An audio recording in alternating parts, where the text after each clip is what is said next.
तो भाई यहाँ बताया जा रहा है कि क्रिस्टीन एक दुकान पे काम करती है जहाँ फिल्में बेची जाती हैं। वो दुकान में बिकने वाली फिल्मों की कीमत और वो किस साल में निकली थी, इसकी मालूमात दर्ज कर लेती है। इस मालूमात के ज़रिए क्रिस्टीन एक ग्राफ बनाती है। वो एक फ़ंक्शन के ज़रिए इस मालूमात को दिखाना चाहती है।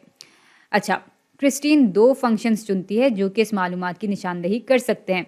एक फंक्शन ए है और एक फंक्शन बी है। आप देख सकते हैं कि ये एक एक्सपोनेंशियल फंक्शन है और ये एक क्वाड्रेटिक फंक्शन है। अच्छा, आगे कह रहे हैं कि इनमें से बेहतर फंक्शन कौन सा है, हमें यह मालूम करना है। और साथ में कह रहे हैं कि दुरुस्त फंक्शन को चुनकर नीचे दी हुई खाली जगह पुर करें। यहाँ पे असल में पूछा यह जा रहा है कि 5.5 साल पहले जो फिल्म निकली थी उसकी कीमत अंदाजन क्या है। चलें, काम शुरू करते हैं।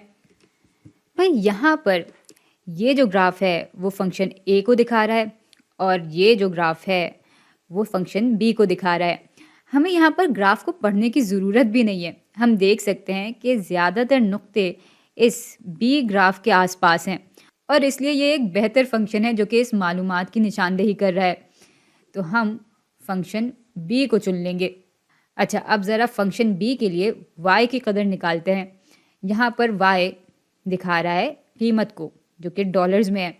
अच्छा, y को मालूम करने के लिए हमें x की कदर भी चाहिए जो कि हमें यहाँ पर वैसे ही दी हुई है। हमें 5.5 साल पहले जो फिल्म निकली थी उसकी कीमत मालूम करनी है। तो हम बस इस कदर को इस इक्वेशन में डाल देंगे। यूँ y बराबर हो जाएगा 0.5 ज़रब 5.5 की स्क्वायर माइनस 5 ज़रब 5.5 जमा 13 के। तो भाई इसको जब हम कैलकुलेटर की मदद से हल करेंगे तो हमारे पास 0.625 आ जाएगा, जिसको अगर हम राउंड ऑफ करें तो ये बराबर हो जाएगा 0.63 के। तो भाई 5.5 साल पहले जो फिल्म निकली थी उसकी कीमत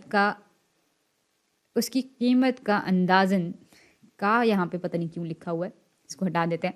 उसकी कीमत अंदाज़न 0.63 डॉलर होगी और बस यही हमारे सवाल का जवाब है।